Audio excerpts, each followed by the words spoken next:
Depuis que l'être humain existe, il se pose cette question fondamentale. Pourquoi sommes-nous là ? C'est une quête de sens qui est vraiment au cœur de notre expérience. Aujourd'hui, on va plonger dans cette histoire fascinante en s'appuyant sur les travaux de Frédéric Lenoir pour voir comment cette quête a sculpté nos croyances et, au fond, nos civilisations. Alors pour comprendre cette quête, il faut faire un sacré bond en arrière. On parle de dizaines de milliers d'années, à l'aube même de la conscience humaine. La question qui nous vient tout de suite, c'est « mais que pouvaient bien croire nos ancêtres de la préhistoire ?» Forcément, on n'a pas de texte de cette époque. Nos tout premiers indices, ce sont des images.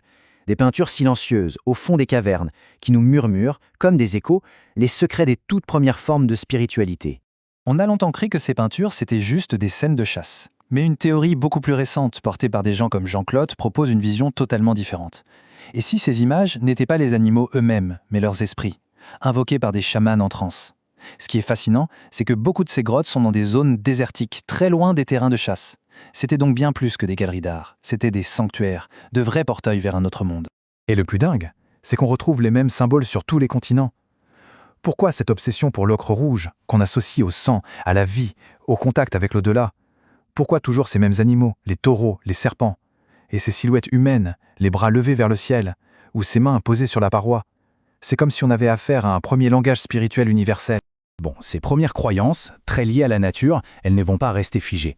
Avec la naissance de l'agriculture, des premières villes, l'humanité va avoir besoin de plus de structures, d'un ordre cosmique plus clair. Et c'est là qu'apparaissent les grands panthéons de dieux. On voit une évolution assez logique en fait. Au début, on est dans un rapport d'échange avec les esprits de la nature, ils possèdent les ressources, donc il faut négocier avec eux, leur faire des offrandes. Ensuite, avec la sédentarisation, les sociétés se complexifient et les dieux aussi. On a des panthéons très organisés qui gèrent l'univers, et enfin, certaines traditions vont encore plus loin, vers l'idée d'un dieu unique, créateur de tout. En résumé, le divin passe du multiple à l'un, du local à l'universel. Mais voilà, toute quête de sens se heurte tôt ou tard à une question immense et universelle, celle de la souffrance. Comment est-ce que les grandes croyances du monde ont tenté de répondre à ce problème ? S'il y a un endroit sur Terre où cette question de la souffrance a été explorée avec une profondeur absolument vertigineuse, c'est en Inde. Là-bas, les penseurs l'ont mise au centre de tout, et ça a donné naissance à des concepts qui ont complètement bouleversé notre vision du monde. Le premier concept, c'est le samsara. Et là, il faut oublier notre vision linéaire du temps. Pour la pensée indienne, le temps est un cycle, une roue qui tourne sans fin. On naît, on meurt, on renaît, encore et encore. Et chaque nouvelle vie est le résultat direct de la précédente. C'est un cycle potentiellement infini, et donc un cycle potentiellement infini de souffrance. Et ce qui fait tourner cette roue, c'est le karma. Attention, ce n'est pas une fatalité, c'est une loi de cause à effet, implacable. Chaque action, bonne ou mauvaise, chaque intention a une conséquence qui va déterminer notre avenir. C'est une sorte de justice immanente, presque mathématique, où chacun est au fond l'architecte de son propre destin. Du coup, le but ultime, ce n'est pas juste d'avoir une meilleure vie la prochaine fois. Non, le vrai but, c'est de sortir de la roue. C'est ça, la moksha, la libération totale. Et comment on l'atteint ? En réalisant que notre âme individuelle, l'Atman, est en fait la même chose que l'absolu, le Brahman. En fusionnant avec lui, on brise le cycle. Le bouddhisme va naître dans ce contexte, et il va tout reprendre pour tout transformer. Pour l'hindouisme, il y a une âme éternelle, l'Atman, qui se réincarne. Le Bouddha lui dit non, il n'y a pas d'âme permanente. Ce qui renaît, c'est juste un assemblage temporaire d'énergie conditionné par le karma. Et ça change tout. Le but n'est plus la fusion avec un absolu, mais le nirvana, l'extinction de cette soif d'exister qui est la cause première de toute souffrance. Très bien, mais alors comment on fait pour atteindre cette libération, cette vérité ?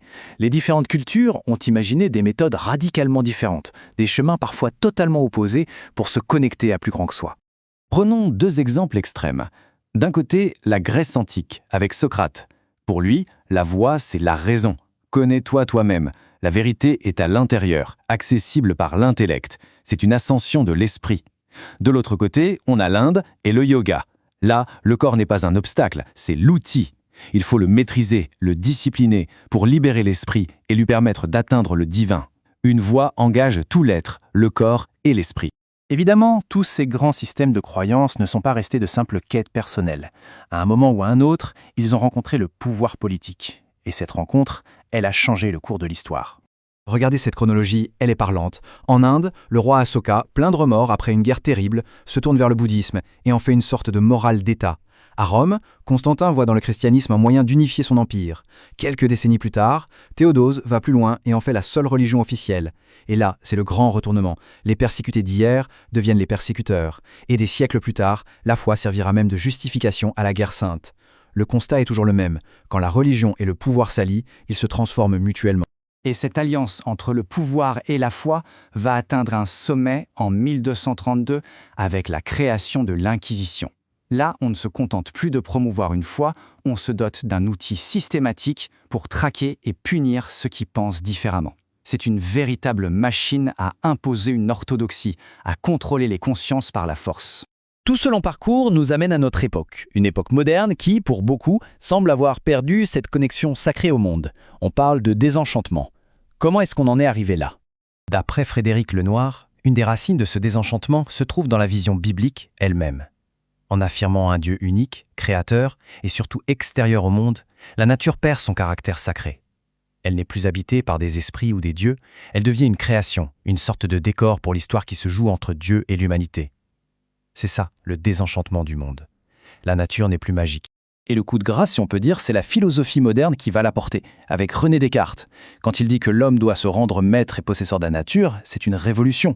La nature n'est plus une mère à respecter, c'est un objet d'étude, une ressource à exploiter par la raison. L'être humain n'est plus dans la nature, il est au-dessus d'elle.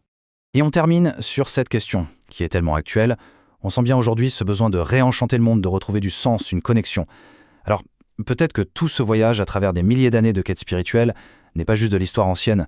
Peut-être que c'est une source d'inspiration incroyable pour répondre à nos propres questions. Toute cette exploration est bien sûr basée sur le petit traité d'histoire des religions de Frédéric Lenoir. C'est une lecture vraiment passionnante si vous voulez continuer à creuser cette quête de sens qui, au fond, nous anime absolument tous.